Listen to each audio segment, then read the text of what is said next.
Hi, everybody. This is Kate Haley with Glazer's Camera here in Seattle, Washington. Thank you for joining us for a second session with Sony this evening. Tonight, we're going to hang out with Zabrina Deng, who is a Sony Artisan of Imagery. Sorry, I only got a little bit of caffeine so I'm going to start over. So tonight, we're going to hang out and we're going to talk about creating editorial fashion photography no matter where you are.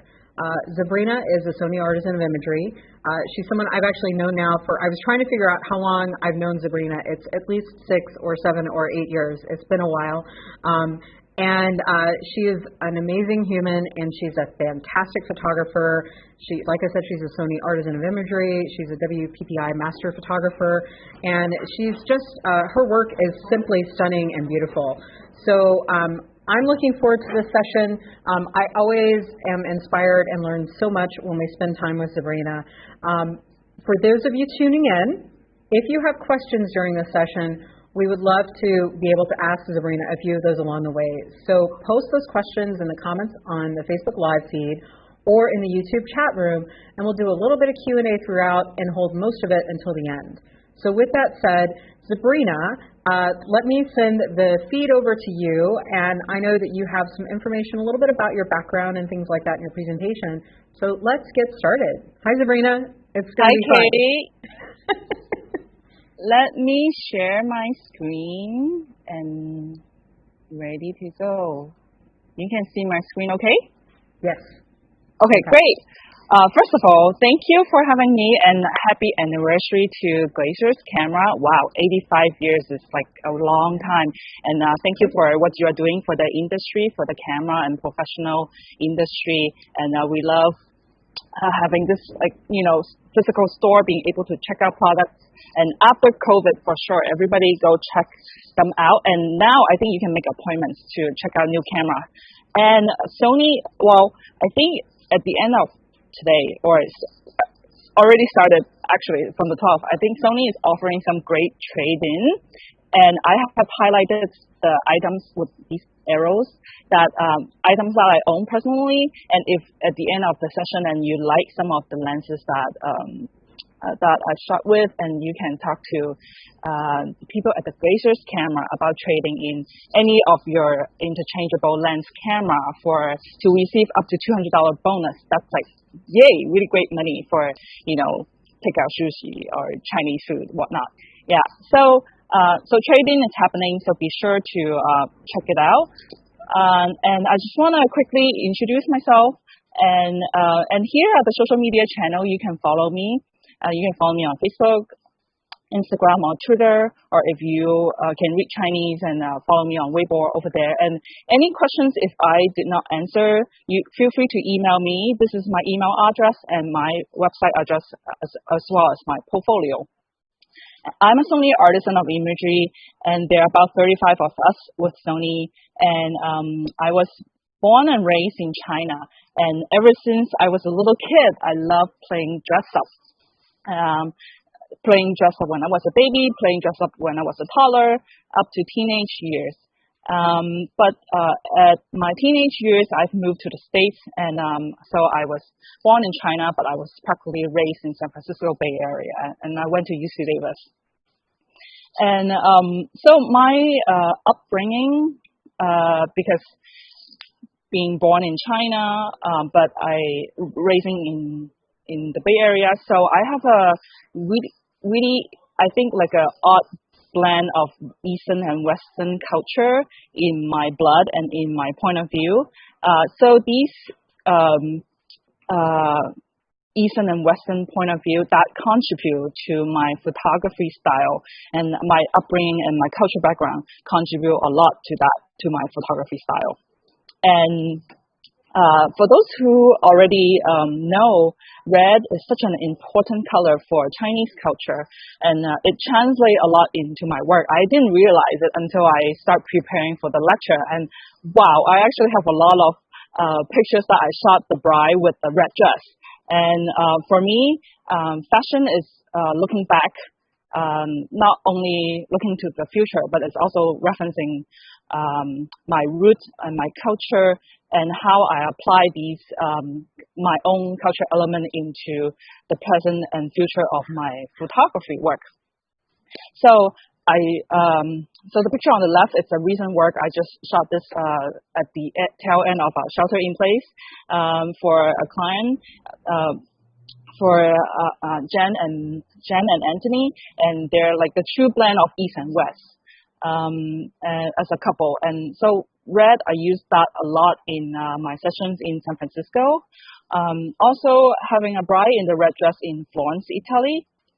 And I'm so sorry, I'm super duper guilty of putting the bride in the red dress in Louvre in Paris. So if you go to the Louvre in Paris, say next year after our borders has been opened back, and you, for sure, I guarantee 1,000% you will see an Asian bride, or maybe, well, I guess, various Asian descent, Asian lookalike bride with the red dress. And I was one of the person guilty of making this trend happening because I thought it would be a really great thing to wear red dress against this dark background, and especially with this like amazing light.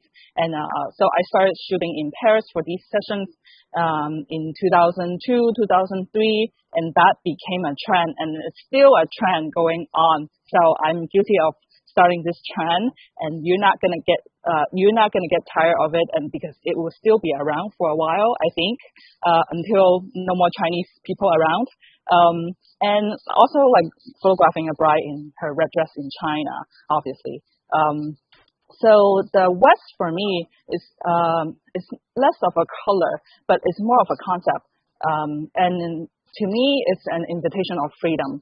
Our freedom of religion, our freedom of gathering, assembly, freedom of assembly, our right to own guns, our freedom of press, and our right to marry whoever we want. So before I was able to translate my cultural background and my point of view, my East cross West point of view into my photography, so these are kind of the picture that I shot before I was able to develop my signature style. So back in 2008, it was the time that I started learning photography and taking a class at the City College at nighttime. And I had a 9-to-5 job, just like everybody else. And to kill my boredom with the 9-to-5, very stagnant, very same robotic everyday routine kind of path at work was to take photographs during my lunch break, take photograph of my dog, take photograph of my work's baseball league, just random things around my office, just so to in a way of to see what photography can do. And but I wasn't able to translate, I guess, really my my cultural background and my point of view into my work. I'm just learning how to master, how to work a camera, how to do the right exposure, how to develop film.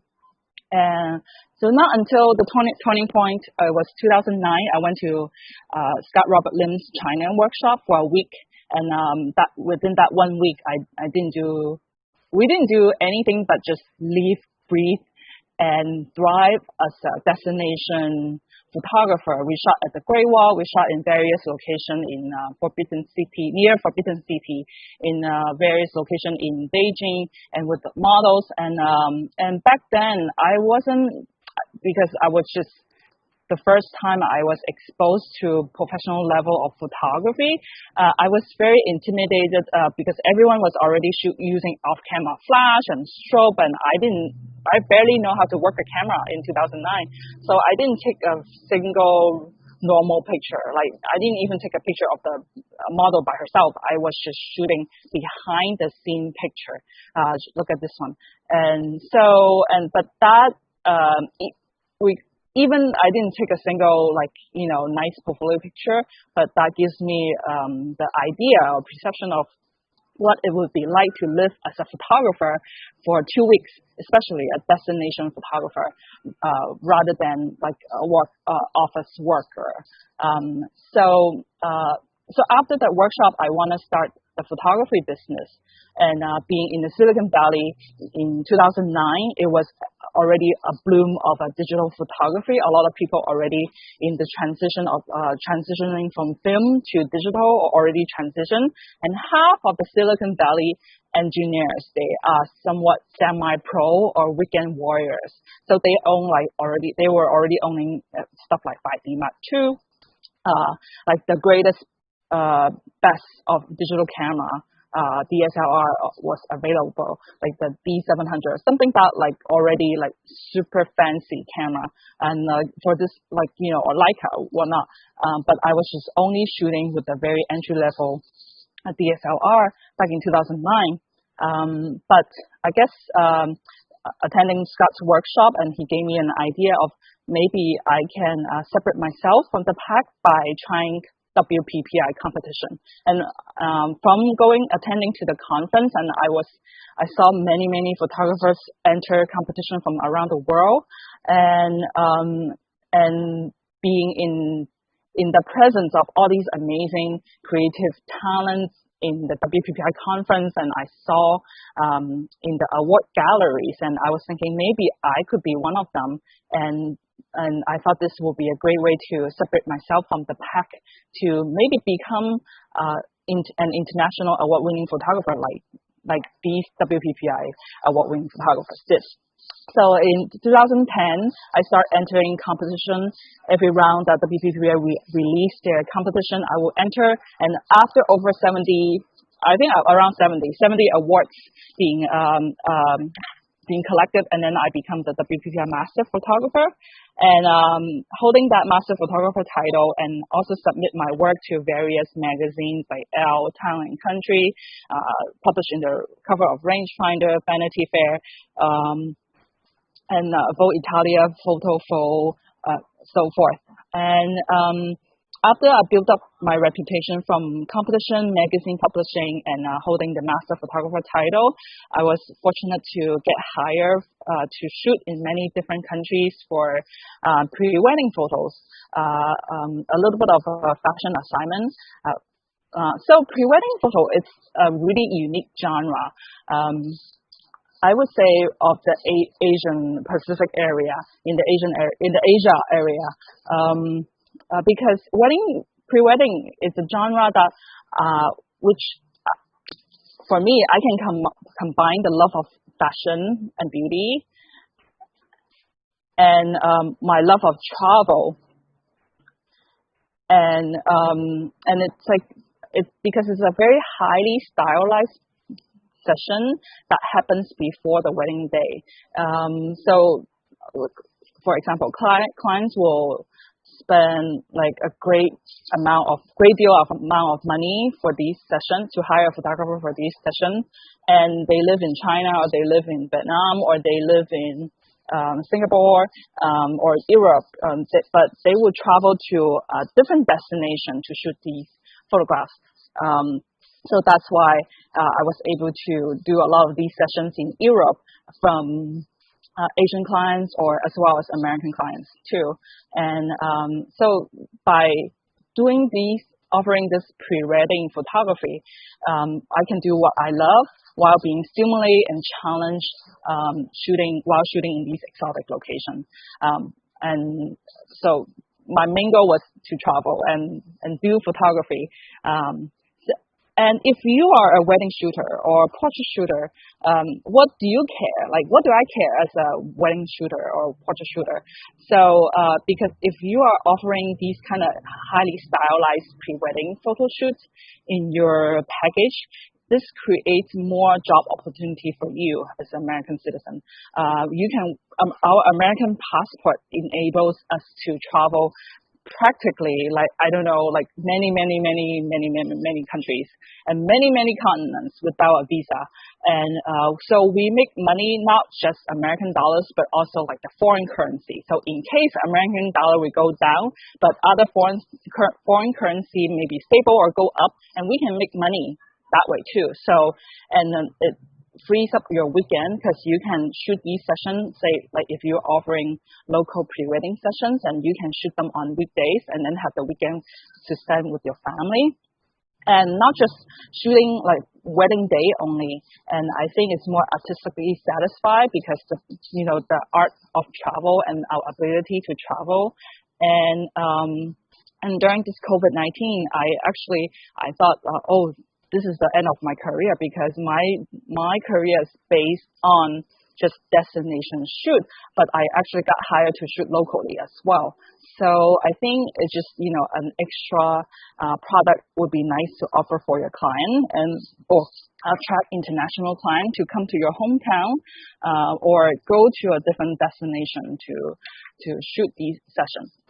So, and today I'm gonna share with you my 5 points how I do these kind of elaborate fashion editorial style bridal session. Sometimes it's involved with the wedding gown, sometimes it does not.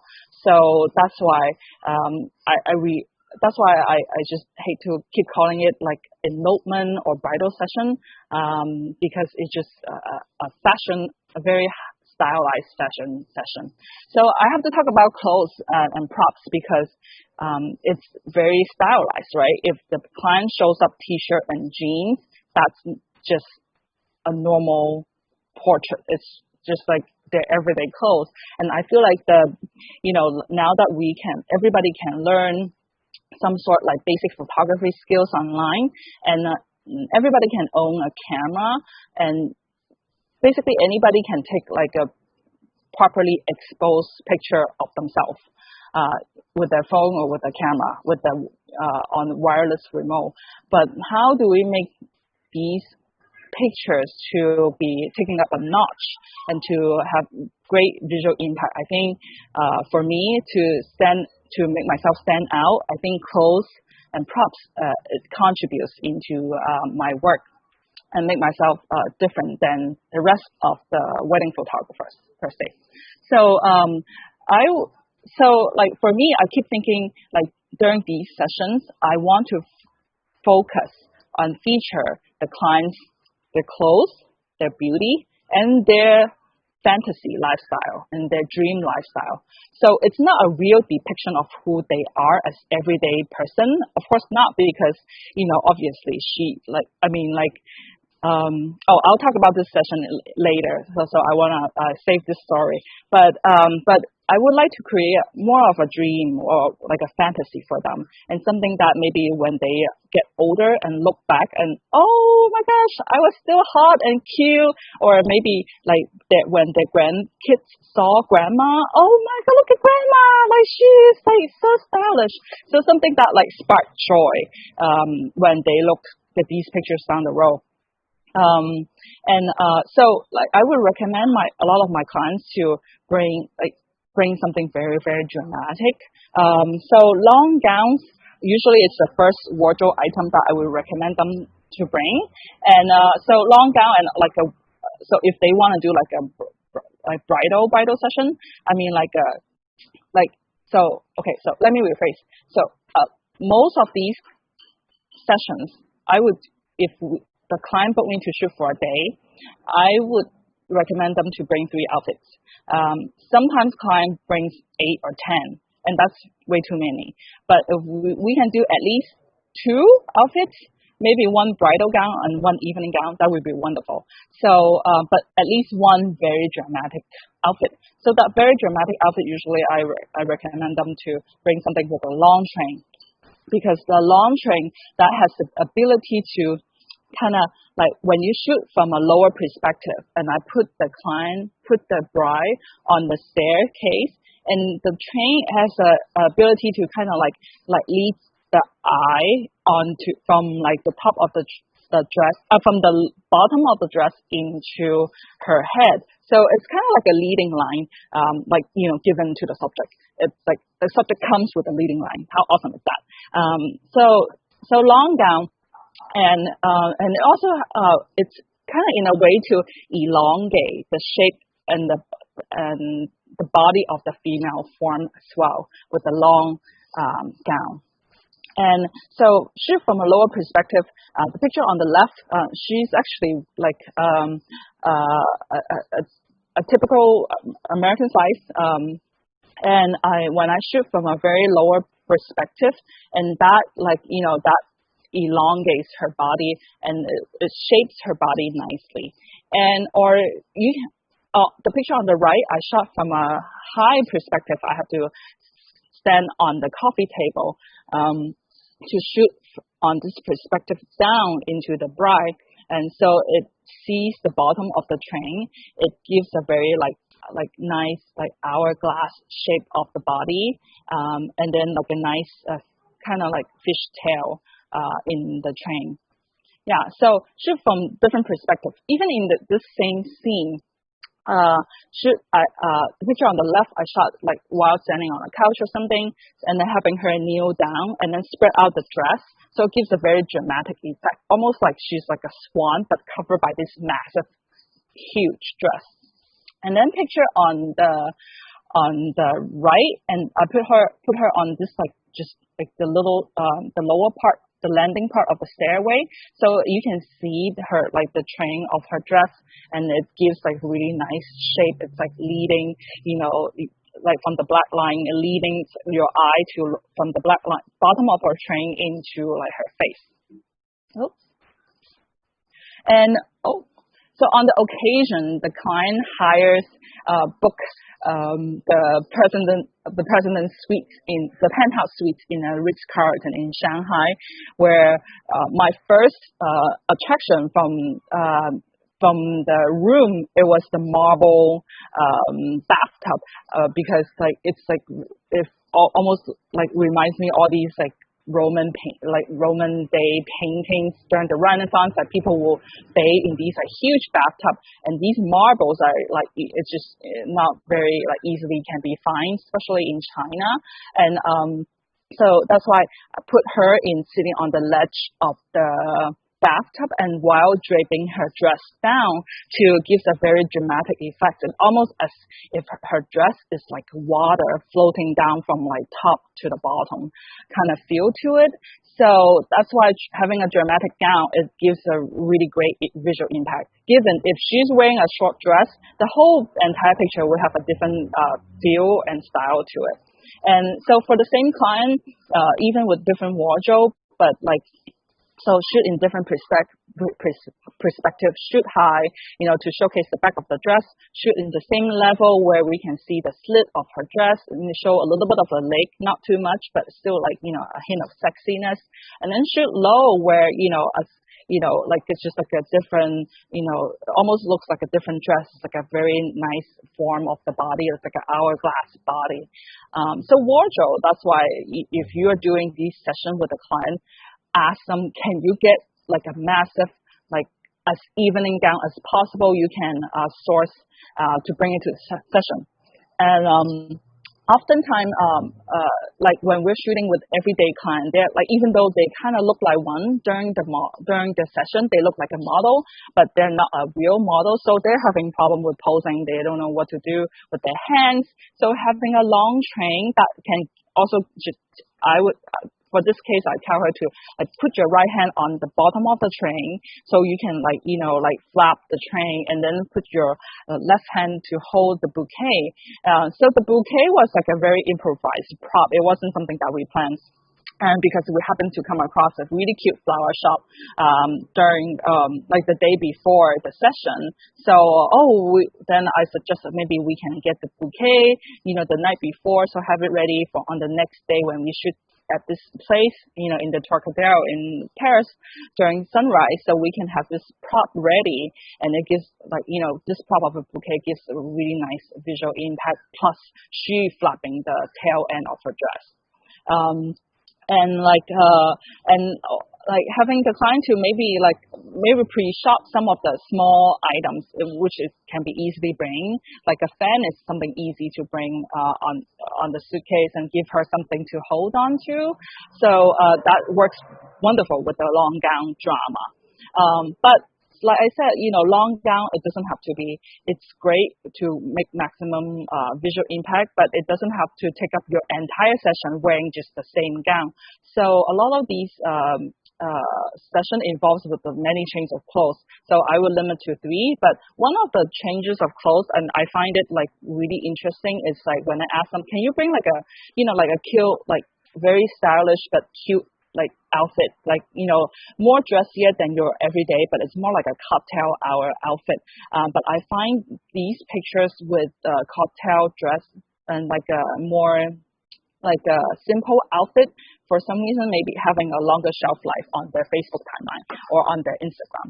I don't know, maybe they just don't want to seem like a bridezilla or like a crazy person about dreaming about being married all the time, so they don't post like 24/7 or like having their wedding picture on their Facebook profile picture for like 10 years. But something like this, like or a portrait shot with their like, I guess like a cute outfit, that has a longer shelf life with their social media, I feel like.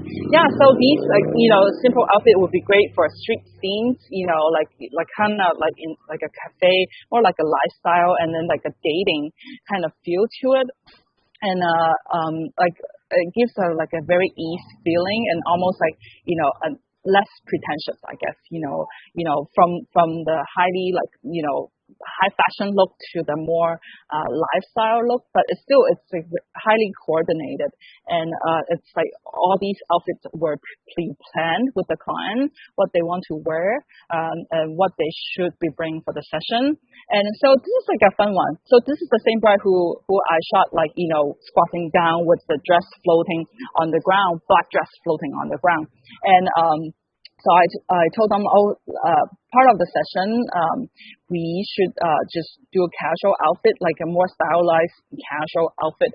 So we just stumbled across and shot in this like like semi-indoor grocery market. So in this environment, I just thought it's very interesting.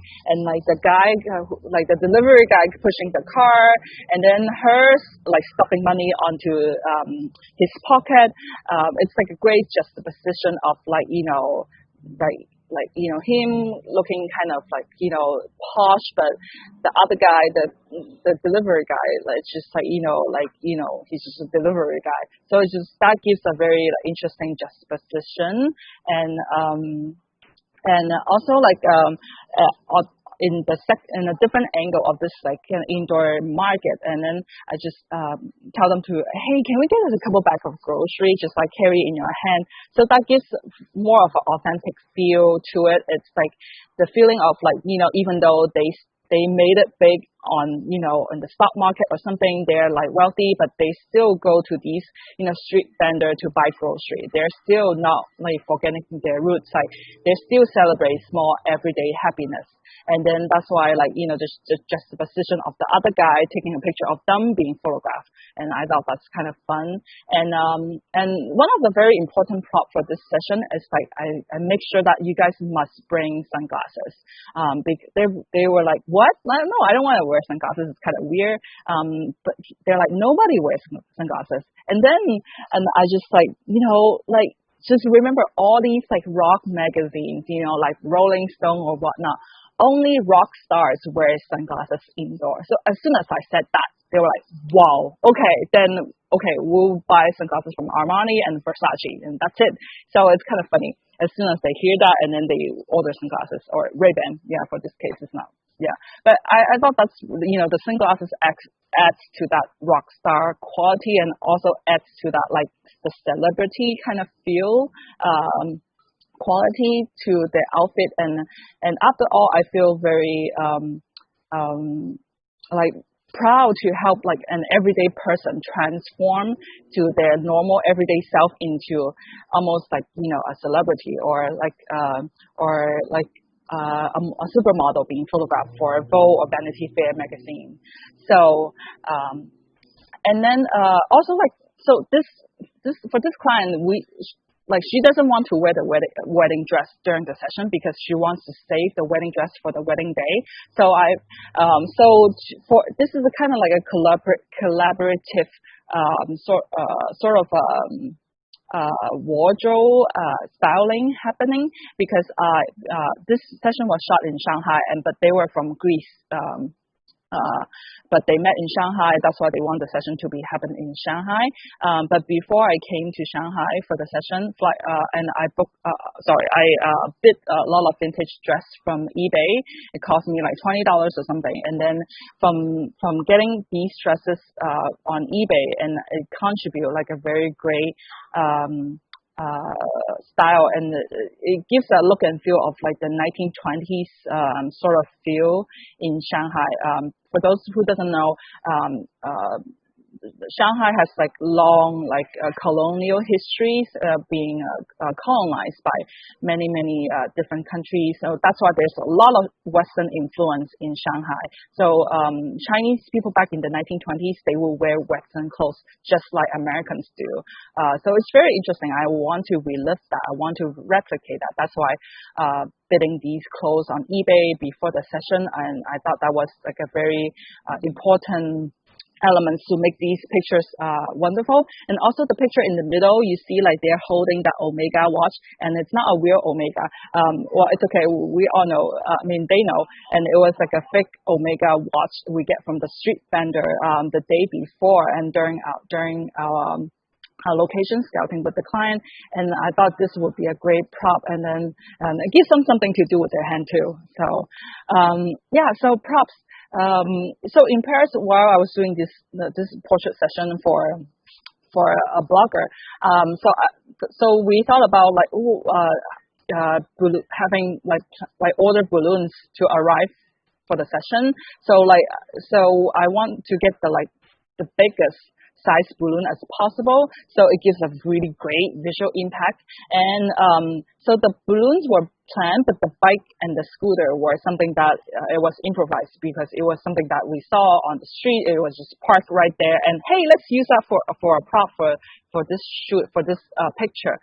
And the bike I definitely love using, because it reminds me of this movie Bike on a Bicycle on Netflix. Yeah, so and then also the prop, besides stuff that we can found, and then because she being a blogger herself, and then she owns a lot of these luxury items, and then I when I saw her using that during our consultation and during our hangout before the actual shoot, I'm like, okay, why don't we bring your bag for the session too, so then we can take some pictures. And she loved it, and she's like, oh, yeah, I want the bag to be featured. Yeah. And also so for these first sets of the shoots, and then the bag of it's the Louis Vuitton bag. So bag is the feature. The bag is the main subject, and so we wanted to showcase her carrying the bag. So is there any questions, Kate, before I go on to the next session? Next point. Well, actually, one just popped into the chat room, so perfect timing to do that. Yeah. So Jim, who is a big Glazers fan, and was at our session yesterday, actually, it sounds like you do a lot of improvisation. But I think you also do some location scouting before the shoot too. How much of that do you do?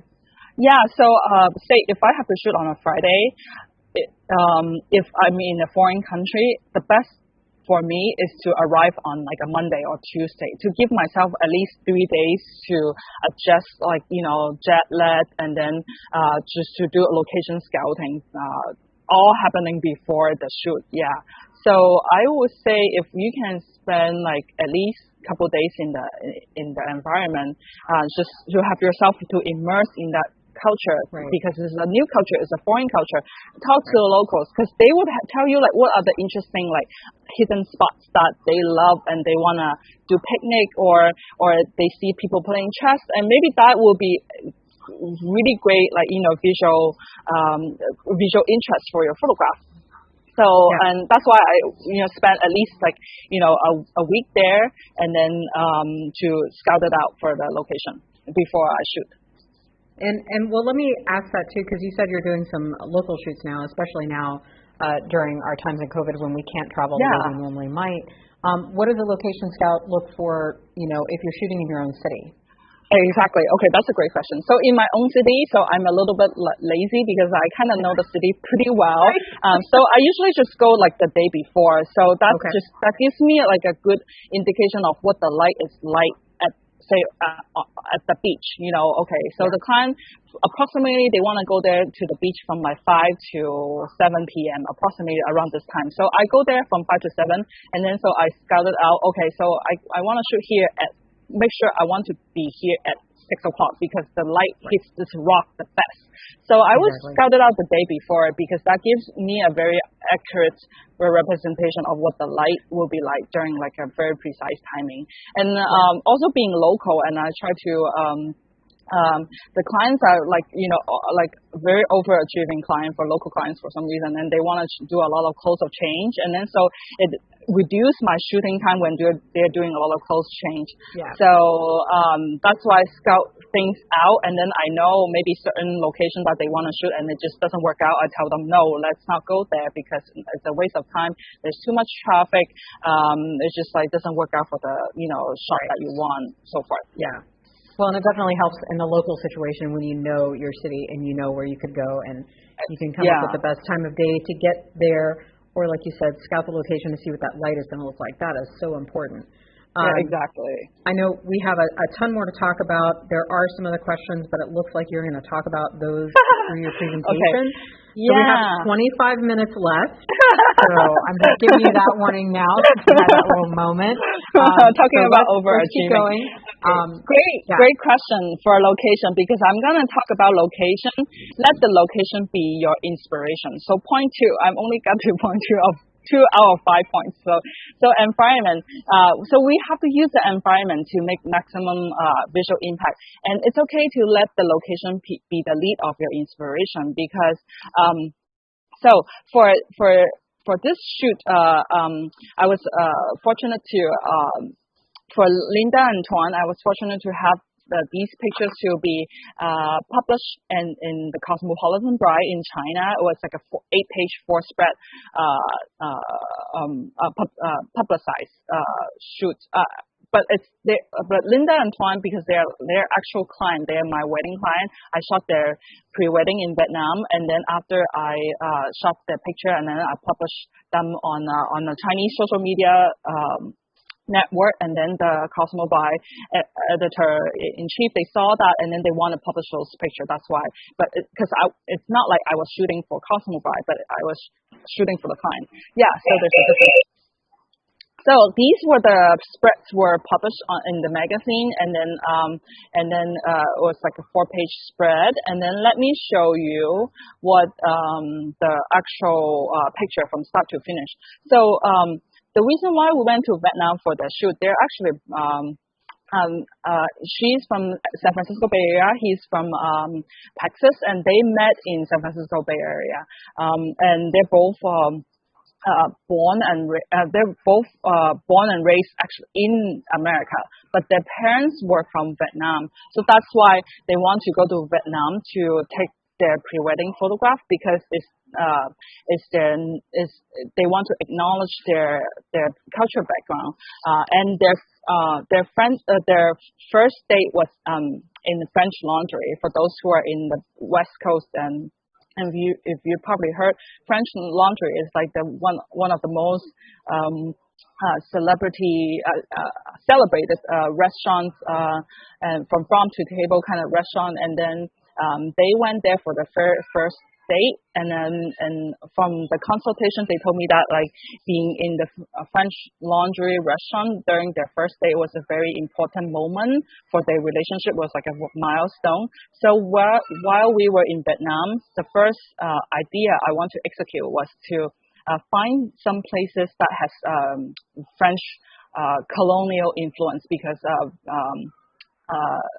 during there was a lot of French colonial influence architecture. So when we shot there, and then like these a location, it looks kind of just like the Opera Garnier in Paris. So when we get there, we're like, okay, let's get this over with and shoot this at nighttime. So it gives a very like almost like a a picture from the Vietnamese version of Paris, that kind of feel to it. And when Tuan told me that, like, you know, after their first date at the French Laundry, and he know that she was the one, and he was very nervous, but then he was relieved that she wanted to like hold his hand and kiss him. That's why I wanted to do these, like, you know, we staged the kids scene, and then. So on the next day of the session, so this is like a multi-day session, by the way. So on the next day, we went to this area. It's called like Temple of Literature, and it's very colorful. And I thought we can have. He actually brought his own Vietnamese gown from San Francisco Bay Area, and her dress, it was something that I bought from Chinese eBay, and I thought we would look really well together. So. And he's actually more of a fashionista than she was, because he has his own gown and she doesn't.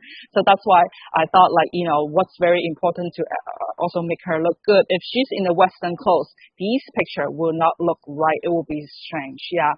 So before I went to Vietnam, I went on a Chinese eBay. I think they have it on eBay too. Like look for a Chinese dress, like qipao, to find these kind of dress and to brought it with me for the session. And her earring, it was something that improvised, and it was like the tassel earring. It was something that attached on the bottom of a fan, and then we just took it off from the fan and then made like an earring for her as an accessory. Yeah. So, and then like the fruits, it was something that we improvised from the temple, and we just bought the fruit as a prop. It's not something that we brought from San Francisco Bay. It's just something, it's there, and we spend the money and buy it. And then, but like the calligraphy pen and the table is not something that we brought over. It was something that's already there, and we utilized these scenes for the picture. And yeah, so these kind of picture, we want to showcase their Vietnamese heritage, and because they want to make their parents happy and never forget where they came from, and because their parents work hard to where they came from today.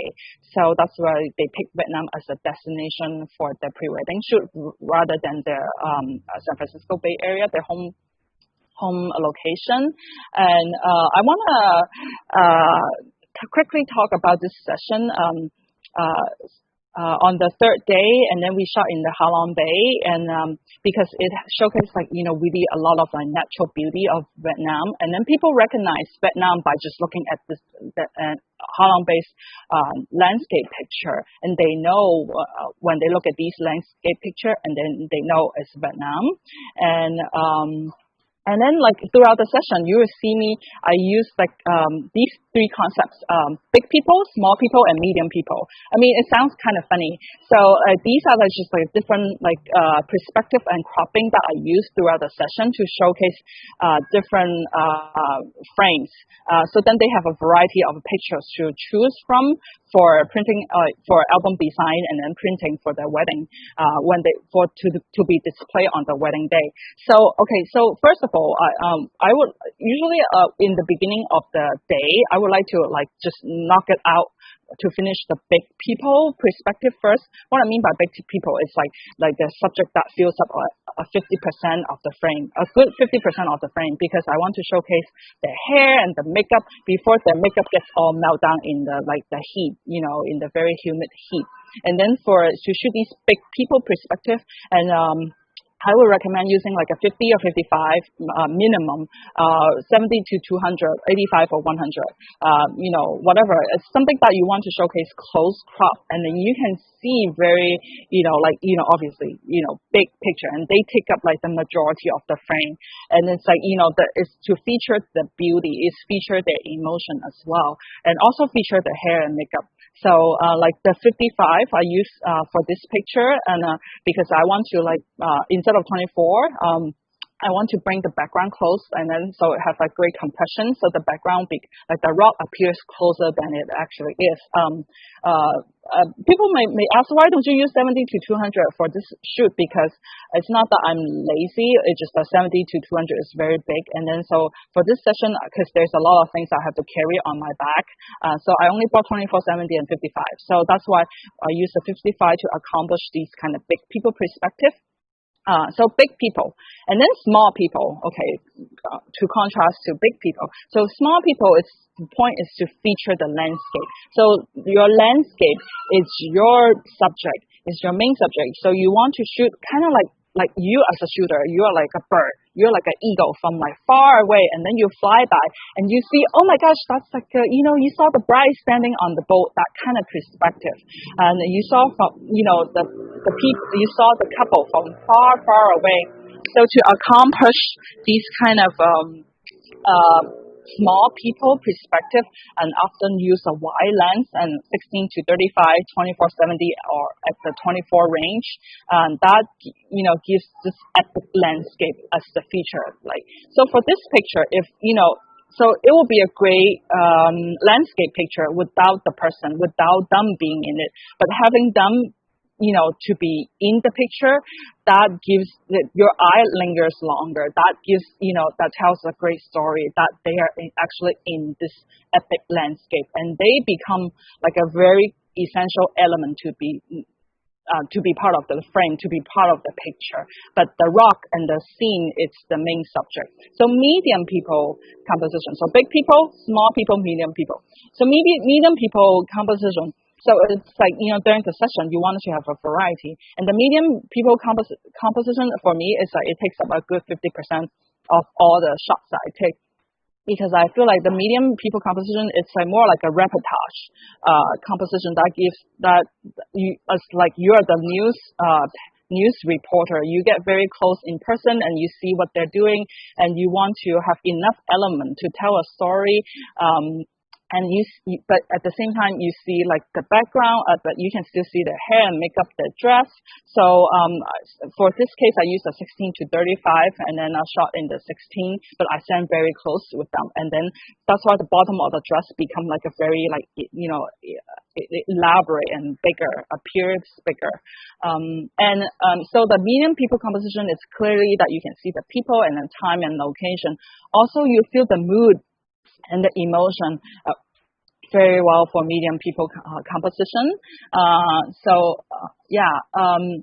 So that was how to use your environment to maximize the visual impacts of big people, small people, medium people. I want to get to workflow really quick, just in case I run out of time, because workflow is pretty important. Because how you're gonna ask, as a photographer, how am I gonna keep track of all these change of clothes, makeup change, and then location.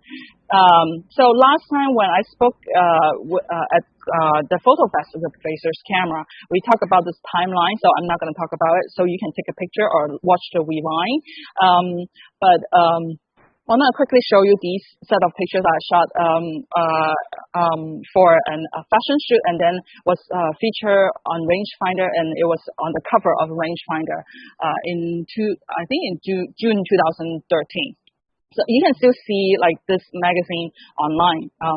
And also made it on the Hong Kong subway, the MTR's metro station, and it was shot with the RX1 camera. And this shoot was a concept from my sad college dating experience. Is kind of like my way of projecting my way of closure in the past. But because this is like a fashion shoot, it involved with like 4 or 5 clothes change. So before the shoot day, shoot day, I learned it from fashion photography production schedule. This is something called a cost sheet, and then I kind of elaborate on that, and then I would kind of plan out at what time, like 9 a.m. That's where I'm gonna shoot, what clothes the model is gonna wear, what look they're gonna be on with hair and makeup, and what lighting I'm gonna use, what pose directions that I'm gonna pose them by, and what mood at the end I want to convey, and then so forth. So like the 4 looks, and just kind of have a 4 general idea of time, location, wardrobe, hair, and makeup pose. So I highly recommend you do that for your client too, because it's not like, oh, I just show up to shoot your session, because, I'm really well prepared, and it's like, I meticulously plan out your photo session. It's not something that I show up and raise the camera and click. It's a carefully crafted session for the client. Yeah, so these were the pictures shot from the session, from the fashion shoot.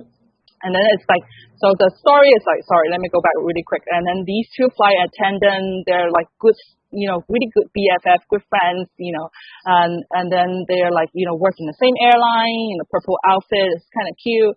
And then, but like, something sexy happened, and then like he's giving her a gift, and then she, I don't know, went somewhere by herself and wearing the scarf, and then he is like giving another, her friend the same gift too, and she is seducing him in the cockpit, and something happened, and then later on, the girls, they found out, they both got the same gift from the same dude, and then they got mad, they get angry, and then like, confrontation, and then he got demoted from a pilot to a mechanic. So I know it's kind of cheesy story, but toward the end, she, rise above from all these like relationship trauma, and then she become a pilot, and then like kick his ass. So that kind of like, it was kind of like my way of closure, what happened in college days, and then like, but projecting my own ideas onto the shoot, and I thought that's kind of fun.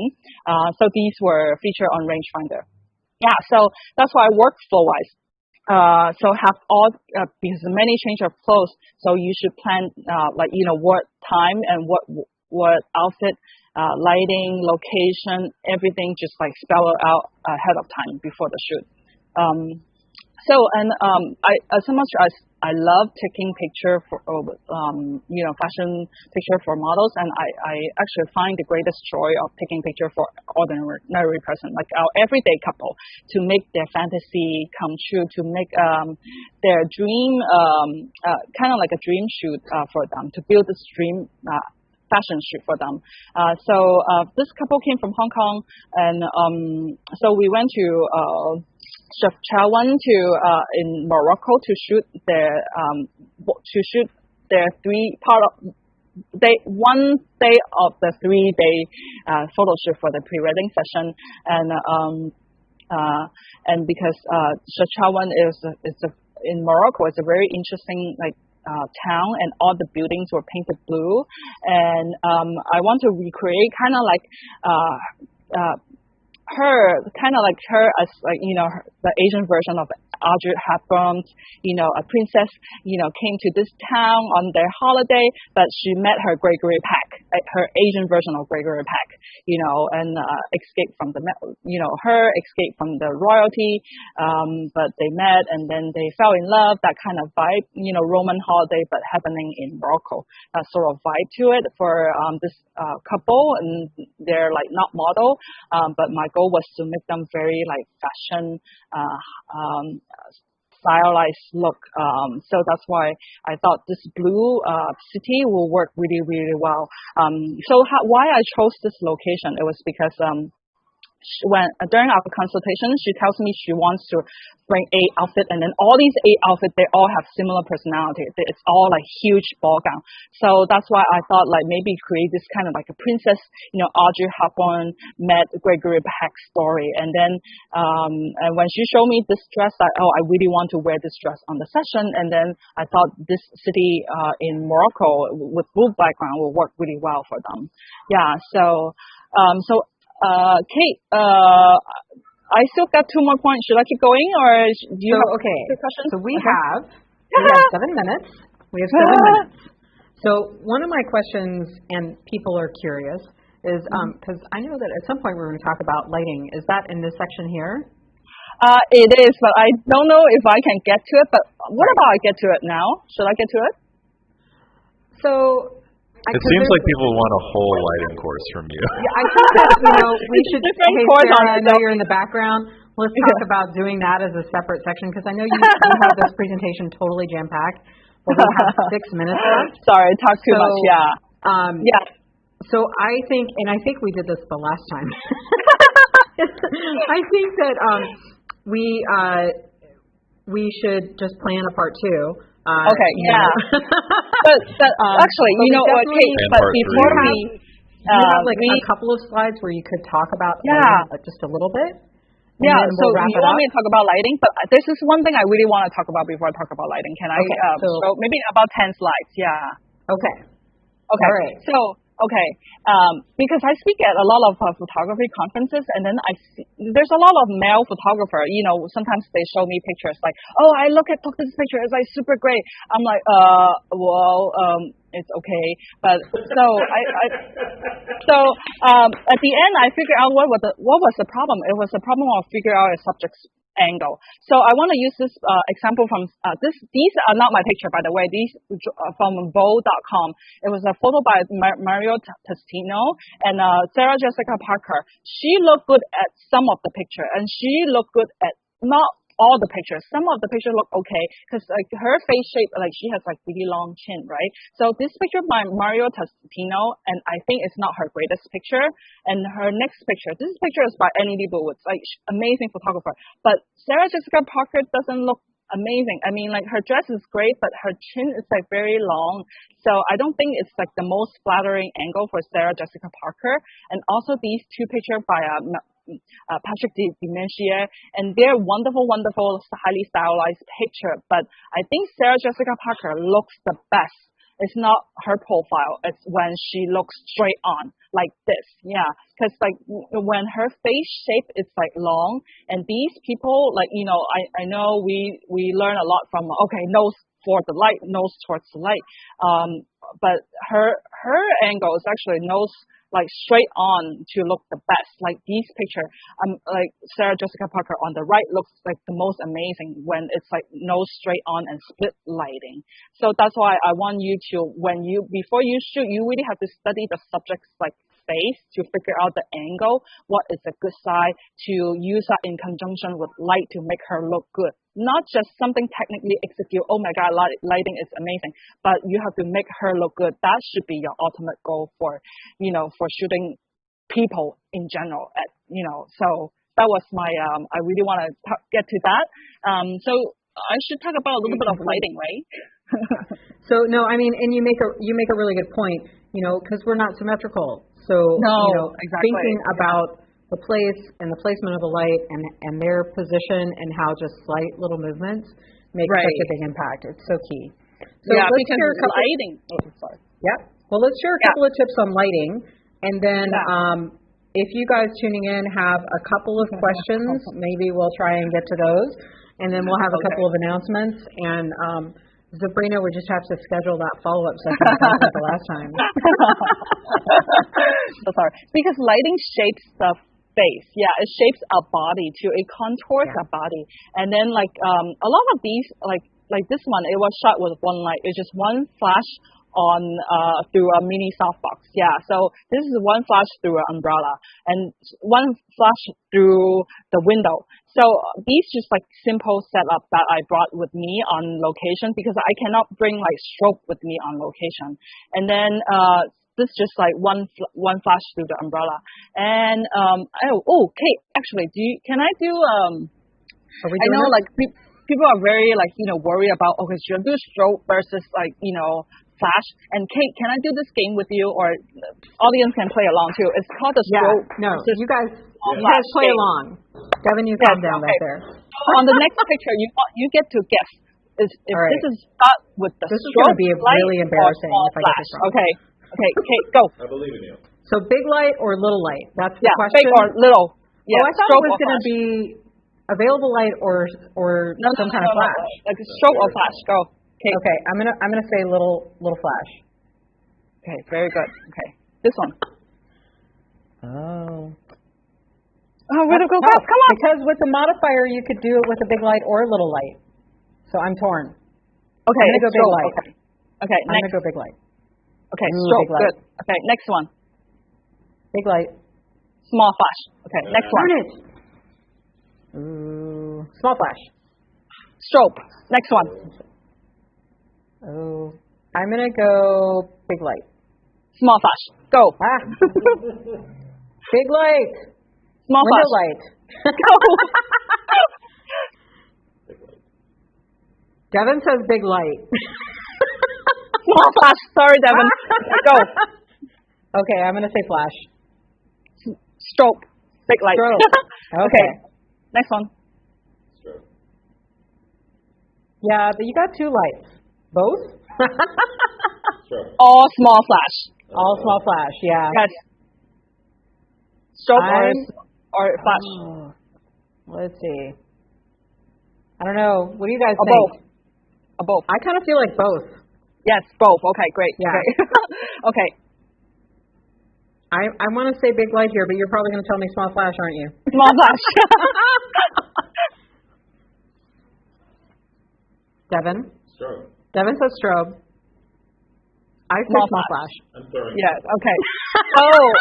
So this entire shoot was done with the RX1. So I told you guys all my trade secret now. So because me being Asian, not having a lot of money laying around buying gear, well, it's just like I don't want to keep a lot of gears. And I want to be able to travel. So this picture, a lot of these pictures were accomplished by small flash.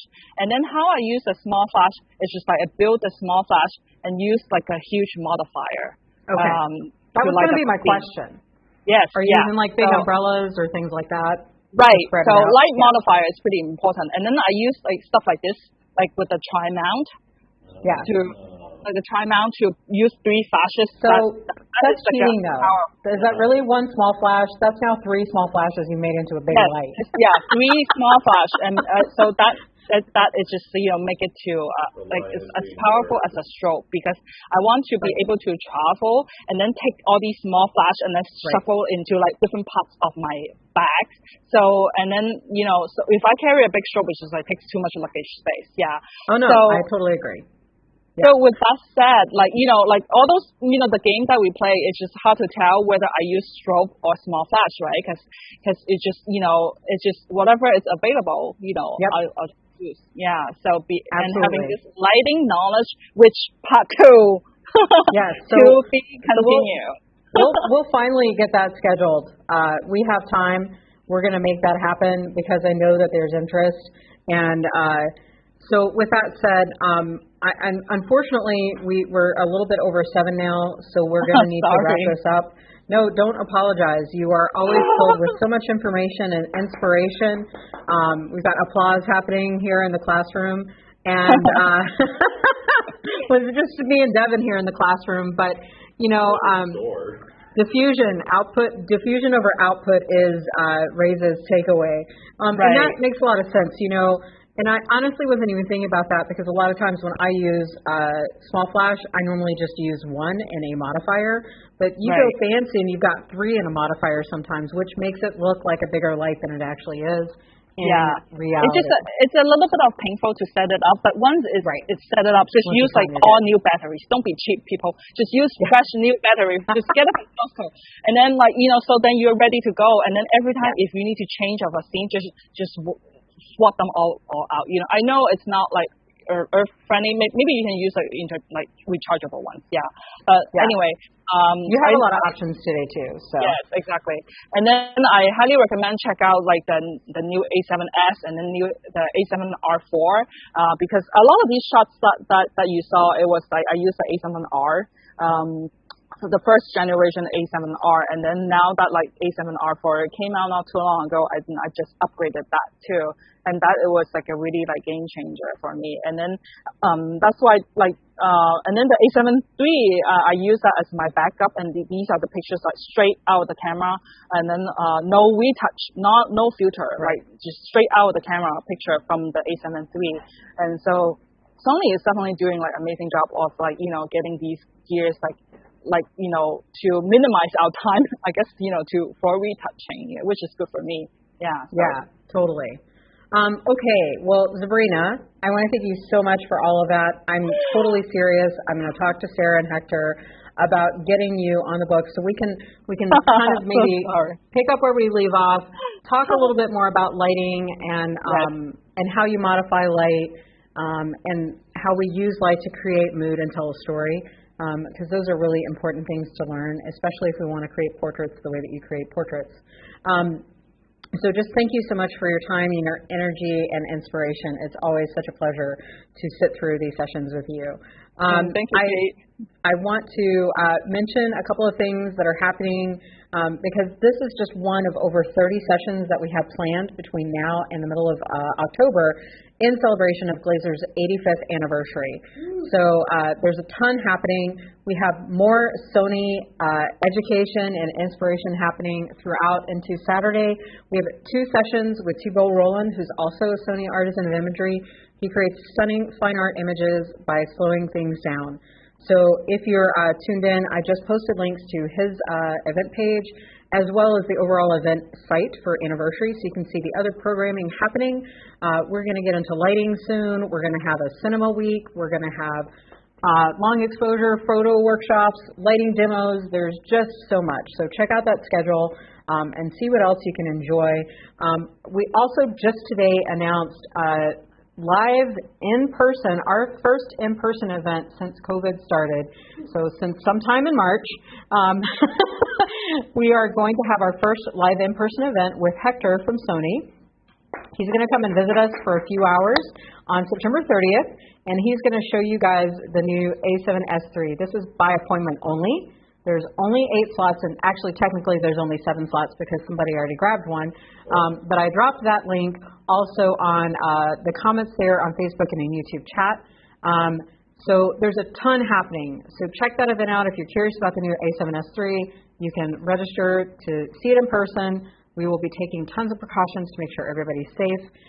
But go sign up for that. Go check out the rest of the programming for our anniversary sale because we have a ton of great content ahead on top of like what we had here with Zabrina. So Zabrina, thank you again so much. Thank you. I will talk to you soon because we have some other things to talk about. But have a great evening. Love to the babies and all that good stuff. And Sarah and Hector, who are hanging out in the background, thanks for joining us again tonight. And we're going to be back Saturday with more live, free online education with Sony Artisan Thibault Roland. So tune in then. Thank you. Thank you so much. Thank you.